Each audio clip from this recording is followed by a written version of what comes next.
Владимир Путин на днях встретился с так называемыми военкорами, новой медийной элитой.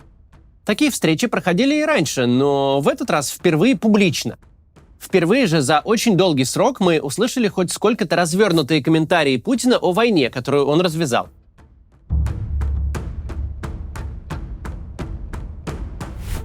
Вообще, мы с вами живем в интересное время. Все стали видеоблогерами, делают заявления, комментируют ситуацию. У всех есть какая-то политика. У Министерства обороны своя, у Вагнера своя, даже у двух губернаторов соседних областей. И у тех, того и гляди, разные курсы. Депутаты, Кадыров, правительство – все стали вдруг публичными политиками. И вот на таком фоне главный публичный политик страны готов поговорить на любую отвлеченную тему и даже обсудить Деда Мороза. Как будто бы он вовсе забыл, что у него на границе идет самая большая и кровавая война в Европе за 80 лет. Были в этом диалоге предсказуемые формальные части. Путин, как всегда, дежурно напомнил, что, во-первых, это не мы все начали, во-вторых, нас спровоцировали, а в ответ на вопрос о целях специальной военной операции сказал, что они меняются по ходу дела, но менять их мы не будем, потому что они остаются фундаментальными. Так и сказал. Путин поделился с военкорами историями боевой славы. Оказывается, его вертолет был обстрелян трассирующими пулями. В общем, было наговорено много стандартной чепухи, вроде соотношения российских и украинских потерь как 1 к 10. Но было сказано и много сущностного.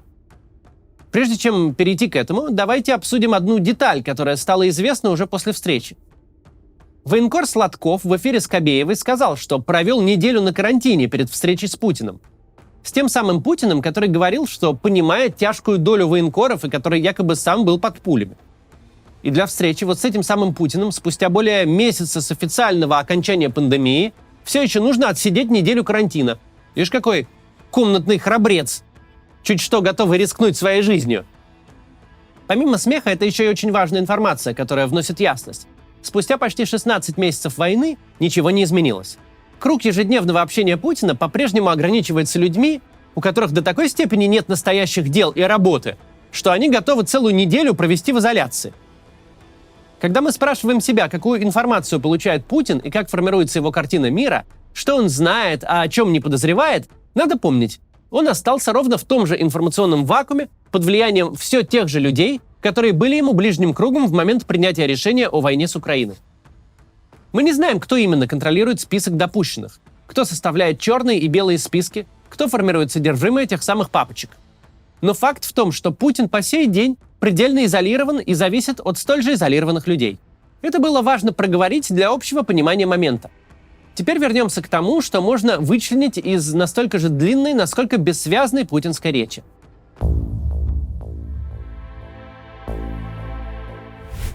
Во-первых, Путин впервые признал, что подписывает указы о помиловании заключенных, отправляющихся на войну. Таким образом, подтвердилось возникшее прошлым летом правовое зазеркалье, в котором отменены следствие, суд и наказание. Где в любой момент можно сказать: «А я, дескать, хочу на фронт» и выйти из тюрьмы без судимости. В этом, собственно, и свойство президентского помилования. Оно обнуляет уголовную историю.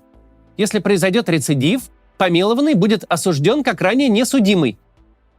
Вот так просто вся эта небывалая прозрачность русской тюрьмы и фактическая ее ликвидация теперь публично легитимизированы. Они же получают сразу, я же подписываю указы о помиловании. Вот, но действительно есть рецидивы. Ну тогда человек должен отвечать по всей строгости закона. Чего бы там ни происходило. А так было и в Великую Отечественную войну. Если человек воевал, там, честь и хвала, но если он совершал правонарушение, он отвечал так же, как и все остальные граждане. Но на что хотел бы обратить внимание?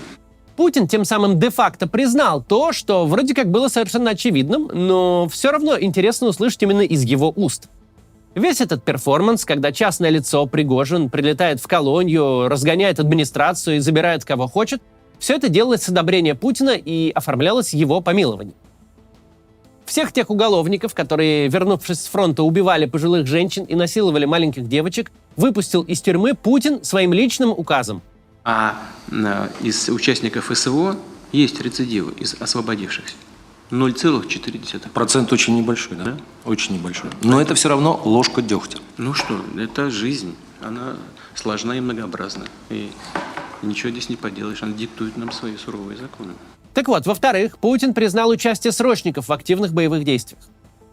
Он это представил как сюжет из какой-то советской военной прозы, едва ли не как историю про 28 памфиловцев. Рассказал о звонке командиру батальона, составленного только из срочников, отражавшего вторжение в Белгородскую область. Батальона, в котором никто из этих самых срочников не дрогнул пред лицом врага. Да, надо сказать, что вот я разговаривал с командиром батальона, который воевал там на Белгородском направлении. Я его спрашиваю, как у вас, сколько у вас мобилизованных, а сколько этих призывников? Он говорит, все призывники. У меня нет мобилизованных вообще. Командир батальона. Я говорю, как себя ребята вели? Блестяще. Да. Никто не дрогнул. Вообще никто не дрогнул. Мы ни единого раза не слышали ни о каких больших боях в Белгородской области. Мы знаем о вторжениях диверсионных групп, знаем о каких-то единичных потерях с обеих сторон. Но чтобы там прям вот шли прям фронтальные столкновения, такого вроде бы не было. Велика вероятность, что Путин всю эту историю выдумал от начала и до конца. Но суть тут очень проста. Срочники участвуют в войне, и это предлагается воспринимать как норму. Но, правда, там был момент, когда генерал-полковник Лапин лично с табельным оружием шел вместе с солдатами. Мы, волнуясь, наблюдали эту картину. Да. Не нужно относиться к этому легкомысленно. Особенно на фоне расширения возрастных рамок призыва и новых законов об отмене повесток. Государство в лице Путина больше не стремится с пеной у рта утверждать, что срочники – это священная корова. Теперь они могут героически гибнуть. Это нужно иметь в виду как гражданам призывного возраста, так и их родителям. У государства никогда не было законодательных ограничений для отправки срочников на смерть. Но раньше были хотя бы ограничения публичные. Теперь и их практически нет. В-третьих, Путин признал существование так называемых частных военных компаний. Не называя их прямо, он подтвердил, что помимо официальной российской армии на фронте присутствуют еще какие-то вооруженные люди, не связанные с российским государством никакими обязательствами. В правом смысле к вот этим добровольческим формированиям приближаются только частные охранные структуры. Но и то там много вещей, которые нужно дополнительно отрегулировать. И это, пожалуй, самый интересный момент. Противостояние Пригожина с Министерством обороны – это тот сюжет, за которым уже полгода следят абсолютно все по обе стороны фронта. И это, конечно, не просто противостояние конкретных людей, это попытка государства вернуть свой базовый признак – монополию на насилие. Чем дальше в лес этого противостояния, тем больше обе стороны выходят в паблик. Тем больше бульдоги вылезают из-под ковра, обзаводятся видеокамерами и пытаются откусить оппоненту голову настолько публично, насколько это вообще возможно. Еще пару месяцев назад мы могли наблюдать монолог Пригожина, на который армия реагировала стоическим молчанием. Теперь же генералам ничего не остается, как отвечать Пригожину роликами в интернете. Последним и, пожалуй, самым сильным шагом стало заявление замминистра обороны о том, что добровольческие формирования, это такой эвфемизм для неподконтрольных наемников, должны срочно подписать контракты с Минобороны. Причем должны или не должны или обязаны, как и когда должны – это вопрос трактовок. Заявления чиновника нет на официальном сайте ведомства, равно как и нет никакой стенограммы заседания, где он мог бы это сказать. При этом каждое издание цитирует замминистра на свой вкус, попутно меняя смысл. Тем не менее, посыл тут вполне конкретен. Все вооруженные люди должны стать частью Министерства обороны. Такая вот попытка в ультимативной форме вернуть себе контроль над ситуацией. И Минобороны его не просто возвращает, а тут же привлекает на свою сторону кадыровцев.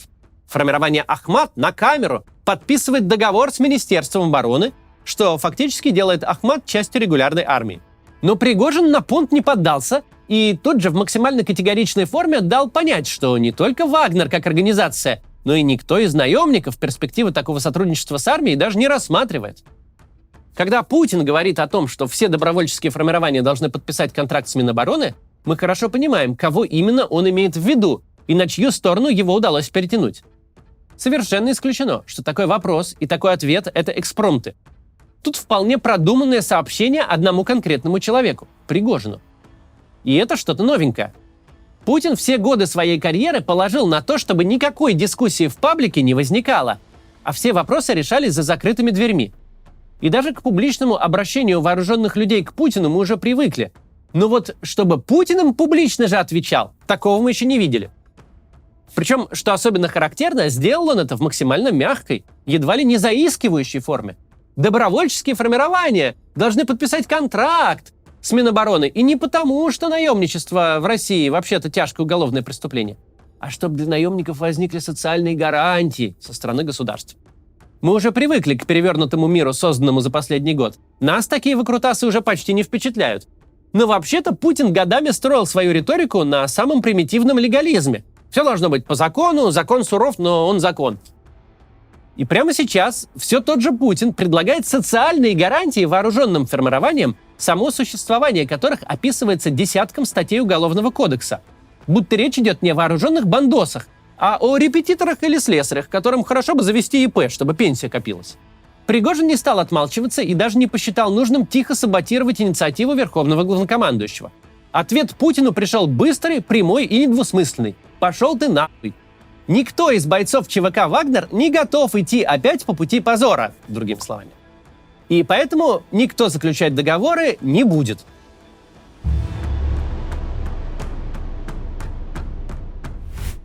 Что в итоге мы имеем? Путин публично признал существование ЧВК, влез в перепалку Шойгу с Пригожиным на стороне Шойгу, посулил наемникам социальные гарантии, но тут же был послан нахрен. Пока еще не по имени, но в максимально грубой форме. Предложение, а скорее просьба Верховного Главнокомандующего была названа позором. Быть частью российской армии – это позор. Быть подчиненным Путина – это, в конце концов, позор для какого-то, причем хрена с горы, назначившего себя генералом собственной армии.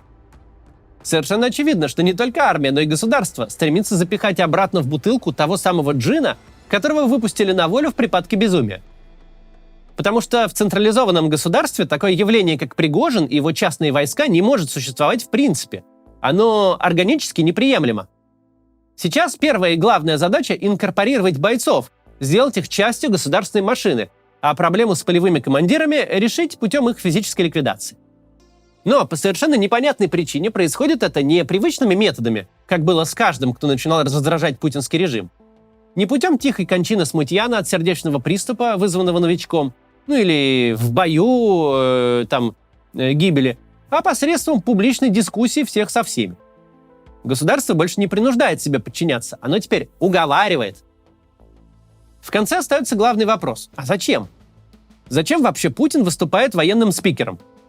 Он же явно в этом качестве не чувствует себя комфортно, не выглядит хорошо. Он мямлет, не ориентируется в ситуации, рассказывает небылицы.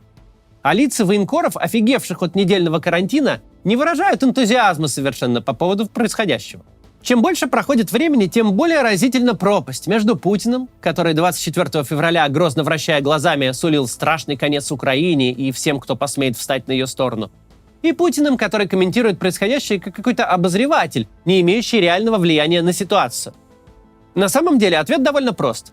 Нынешнее положение Владимира Путина действительно крайне сложное и двусмысленное. С одной стороны, чем ближе к выборам, тем дальше на периферию общественного внимания нужно отодвигать войну. Тем больше нужно говорить о том, что действительно интересует граждан, а это не Бахмут, и не Киев, и не НАТО, и даже не ЛГБТ. Это образование, здравоохранение, зарплаты, пенсии и цены в магазинах. И чем дольше идет война, чем больше усталости от нее накапливается, тем с большим раздражением будут восприниматься любые милитаристские заявления. Но с другой стороны, война – это все еще огромный слон в комнате. При всех невероятных ресурсах, брошенных на военные нужды, не удалось не то что достичь целей, которые можно выдать за победу, об этом уж никто и даже и не заикается, но не удалось даже стабилизировать ситуацию. В любой момент режим может оказаться перед вполне четким выбором. Новая мобилизация, иными словами, политическое самоубийство, либо тотальное поражение, которое не скрыть. Горы трупов, атаки российской территории, распоясавшиеся наемники, выпущенные на волю насильники и убийцы. Как туго этот мешок с неприятностями не завязывай, они все равно лезут наружу. Люди все равно их обсуждают и ждут каких-то пояснений. Путин и его политтехнологи стоят перед действительно трудным выбором. Напоминать лишний раз людям о войне, то есть раздражать, повышать тревожность, дестабилизировать ситуацию, или вовсе забыть о войне, то есть выглядеть предельно слабым лидером, который залез в бункер и спрятался от реальности, пока его граждане каждый день гибнут в развязанной им кровавой авантюре. Пусть очень редко и очень дозированно, но войну приходится комментировать. От этих комментариев лучше не становится. Ты все еще выглядишь слабым, невнятным и оторванным от реальности. Но это не выбор в пользу лучшего. Это выбор между очень плохим, вовсе молчать, и тоже очень плохим, что-то публично блеять. Но в таком положении Путин через год и 3 месяца после начала войны. До завтра.